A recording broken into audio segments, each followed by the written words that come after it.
Kami dari kelompok 4 akan membahas tentang tindak pidana terhadap harta benda. Sebelum itu, kami akan memperkenalkan diri terlebih dahulu. Dari saya, Sender Penal Virus dengan NIM B1A123153.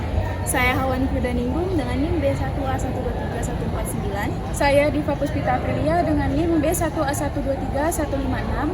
Saya Christine Paulina Marpaung dengan NIM B1A123155.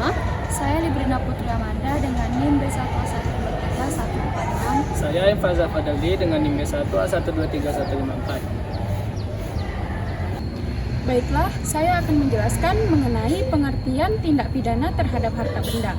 Harta benda adalah segala sesuatu yang bernilai ekonomis dan dapat dimiliki, dialihkan, dan dapat dipindahtangankan, baik yang berwujud maupun yang tidak berwujud. Pengertian tindak pidana terhadap harta benda adalah perbuatan melawan hukum terhadap kepentingan hukum orang atas harta benda milik orang lain, bukan milik petindak, yang sudah diatur di dalam buku 2 KUHP. Jenis-jenis tindak pidana terhadap harta benda yang pertama ada pencurian, yaitu mengambil barang milik orang lain dengan maksud untuk memilikinya secara melawan hukum. Diatur mulai dari pasal 362 sampai 367 KUHP.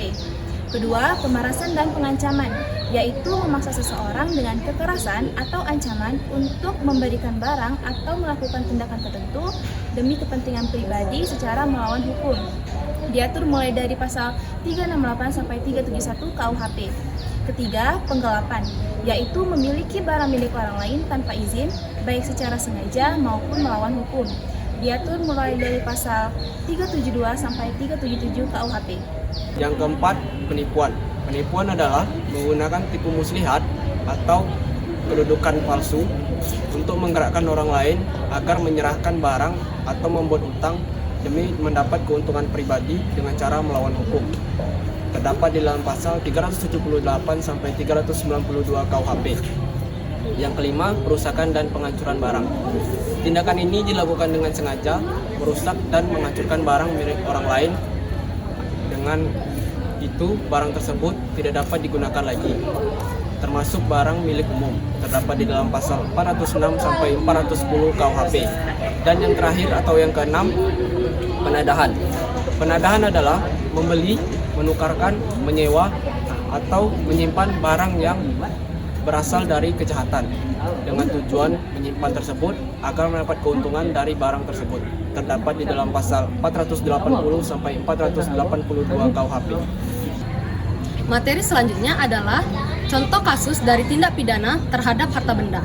Contoh pertama, pada tahun 2021, seorang pengusaha tempat karaoke di Surabaya bernama Andi telah menjadi salah satu korban pemerasan oleh beberapa orang pihak kepolisian. Para polisi tersebut mendatangi tempat usahanya dan mengatakan akan melakukan razia dan meminta kepada Andi uang sebesar 5 juta rupiah dengan ancaman akan menutup paksa tempat usahanya jika tidak memberikan uang tersebut. Dari kasus tersebut telah terpenuhi unsur-unsur pemaksaan yang berupa pertama, adanya perbuatan dengan memaksa dengan ancaman. Dalam kasus tersebut, para polisi memaksa Andi untuk memberikan uang sebesar 5 juta rupiah dengan ancaman akan menutup secara paksa tempat usahanya. Kedua, adanya perbuatan untuk menguntungkan diri sendiri. Dalam kasus tersebut, para polisi yang meminta uang sebesar 5 juta rupiah tersebut menguntungkan diri sendirinya dengan cara melawan hukum. Yang terakhir, adanya perbuatan yang merugikan orang lain. Jelas dalam kasus ini, Andi sebagai korban adalah pihak yang dirugikan karena telah kehilangan uang sebesar 5 juta rupiah. Dalam kasus ini, pasal yang dikenakan adalah pasal 368 ayat 1 KUHP tentang pemerasan dan hukuman penjara paling lama 9 tahun penjara. Baik, selanjutnya saya ingin menjelaskan tentang kasus mengenai pencurian. Jadi ada seseorang bernama Aat yang mencuri motor milik Wahyu yang saat itu berada di depan kos-kosan tanpa pengawasan sama sekali. Aat berniat menjual motor milik si Wahyu demi keuntungan pribadi. Nah, jadi dalam kasus ini memenuhi unsur tindak pidana pencurian yang diatur dalam pasal 362 KUHP. Nah, dalam kasus ini juga ada 3 unsur nih, yaitu yang pertama harta benda, yang kedua niat, dan yang ketiga harta benda, niat, yang ketiga perbuatan. Nah, jadi kalau apa yang dimaksud perbuatan, yaitu perbuatan Aat tadi yang mencuri motor milik si Wahyu. Yang kedua niat, yaitu keinginan Aat untuk menjual motor Wahyu demi keuntungan pribadi. Dan yang ketiga itu harta, apa yang dimaksud harta dalam kasus ini, yaitu motor milik si Wahyu yang dicuri oleh AA tadi. Sekian. KUHP sekarang dan KUHP baru memiliki perbedaan yang dapat dilihat dari struktur KUHP. KUHP lama terdiri dari 3 buku, yaitu ketentuan umum, kejahatan, dan pelanggaran. Sedangkan pada KUHP baru terdiri dari 2, ketentuan umum dan tindak pidana. Yang kedua, perbedaan kejahatan dan pelanggaran. KUHP lama membedakan antara kejahatan dan pelanggaran, sementara KUHP baru tidak membedakan keduanya. Yang ketiga, penafsiran hukum.